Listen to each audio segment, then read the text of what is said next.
Bismillahirrahmanirrahim. Assalamualaikum warahmatullahi wabarakatuh.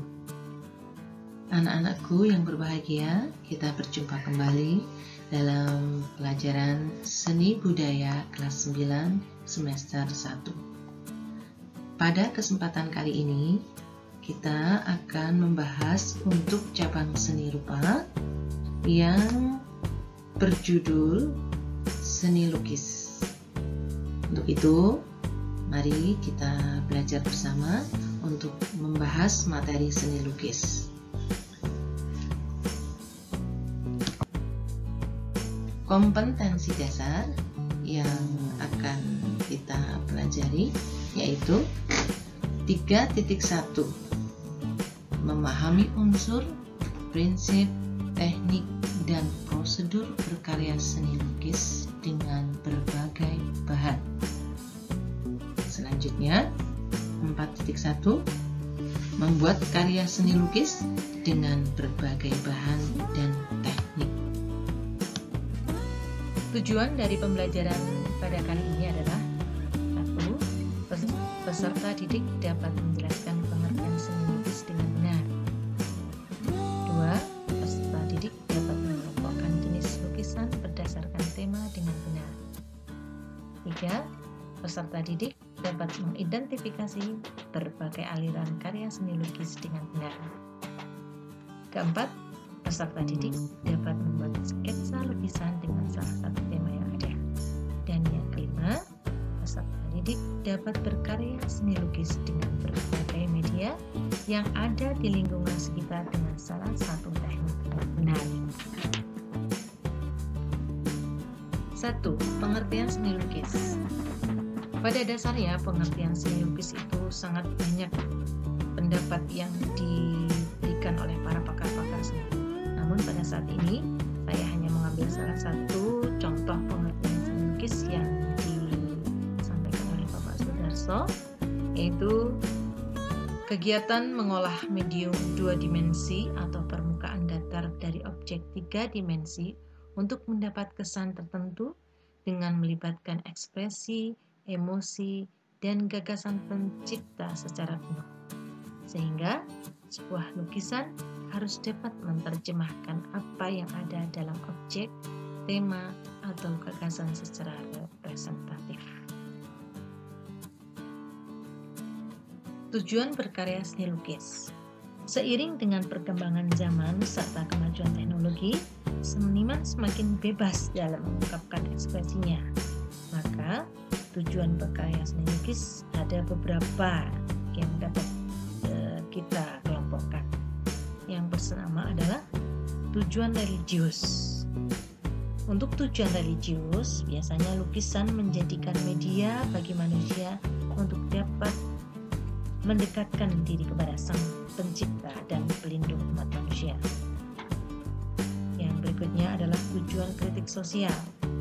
Tujuan kritik sosial ini untuk menggambarkan kesenjangan sosial, peristiwa politik, ketidakberdayaan, serta perilaku kehidupan yang terjadi dalam masyarakat, dan objek lukisannya bisa dengan simbol-simbol atau perumpamaan yang bisa dikaitkan dengan peristiwa.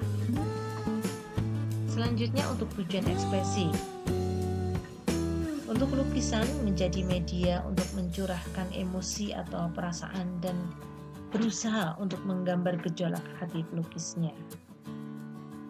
Yang ketiga adalah tujuan komersial. Untuk tujuan komersil, lukisan sebagai alat untuk memenuhi kebutuhan pasar atau selera pasar sehingga bisa laku di pasaran. Aliran seni lukis.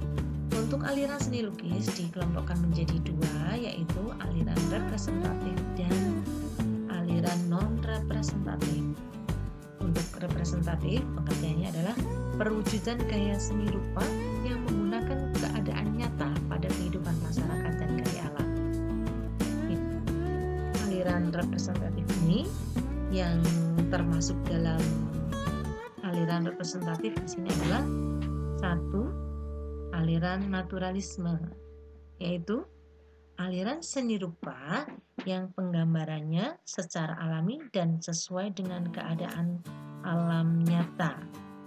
Nanti kalian akan saksikan contoh-contoh aliran dalam lukisan ini, contoh-contoh gambar yang saya sajikan, bermacam-macam contoh gambar yang termasuk dalam aliran representatif.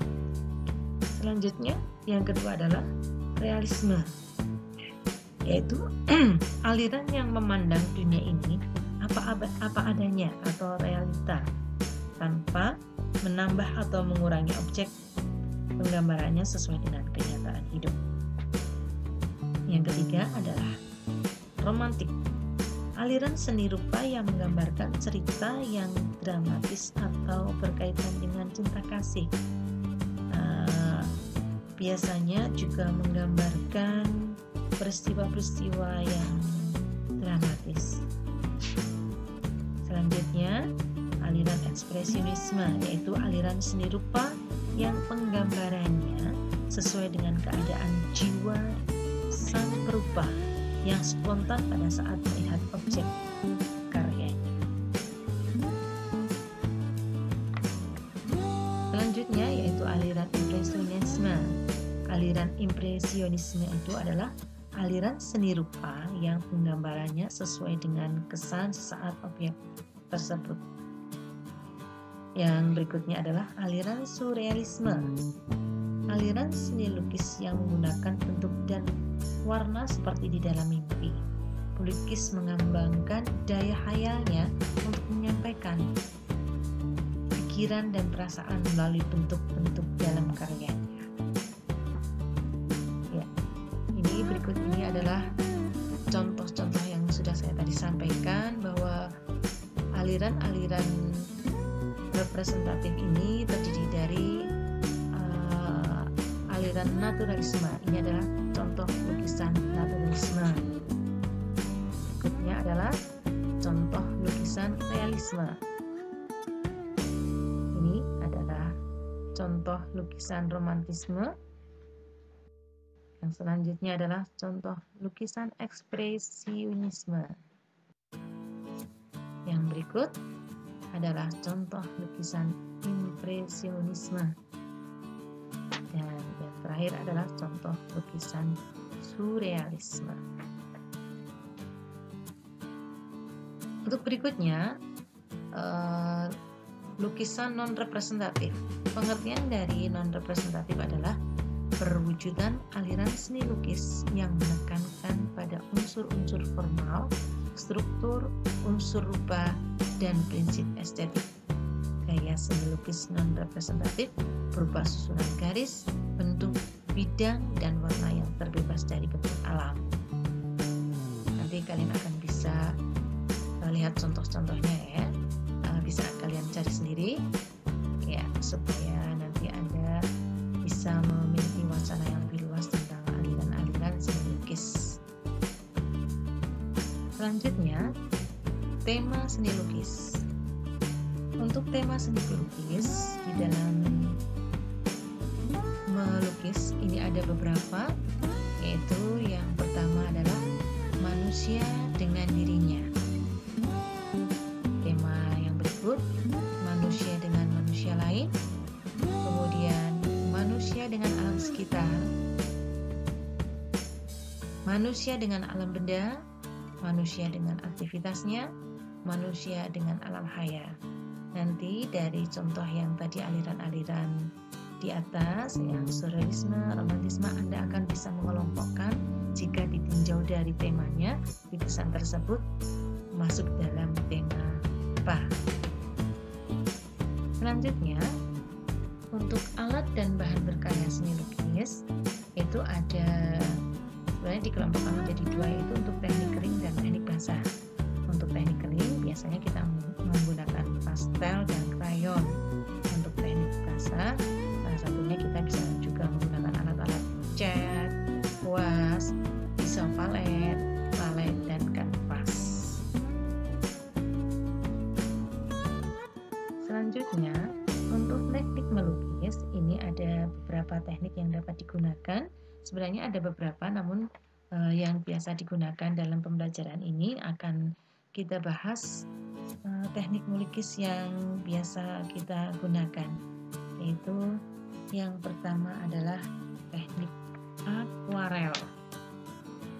Teknik akuarel adalah teknik melukis dengan menggunakan cat air dengan sapuan warna yang tipis sehingga lukisan yang dihasilkan bernuansa transparan.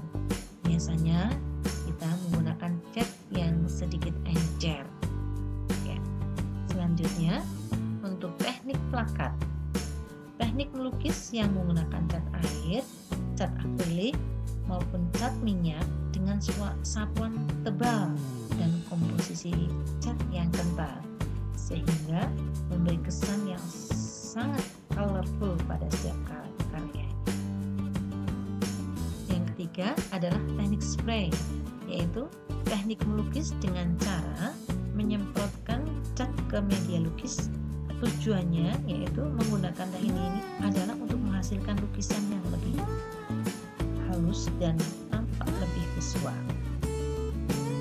Selanjutnya adalah teknik pointillism. Teknik ini adalah teknik yang membutuhkan kesabaran yang lebih karena cara kerjanya dengan menggunakan titik-titik untuk menghasilkan lukisan yang menawan. Seringkali para pelukis menggunakan gradasi warna untuk mengatur gelap terang lukisan. Selanjutnya adalah teknik tempera. Teknik tempera ini merupakan teknik melukis dengan cara mencampurkan kuning telur ke dalam cat sebagai bahan perekat. Lukisan ini sebagian menggunakan kayu sebagai kanvasnya dan ada juga yang langsung melukiskan tembok.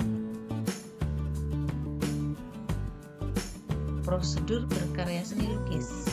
Untuk membuat seni karya lukis ini ada prosedur atau tahapan-tahapan yang harus dilakukan. Yang pertama adalah memunculkan gagasan atau ide. Selanjutnya membuat sketsa, dilanjutkan dengan menentukan media, dan untuk tahap berikutnya adalah menentukan teknik, dan yang terakhir adalah mewarnai dan menyempurnakan lukisan atau finishing.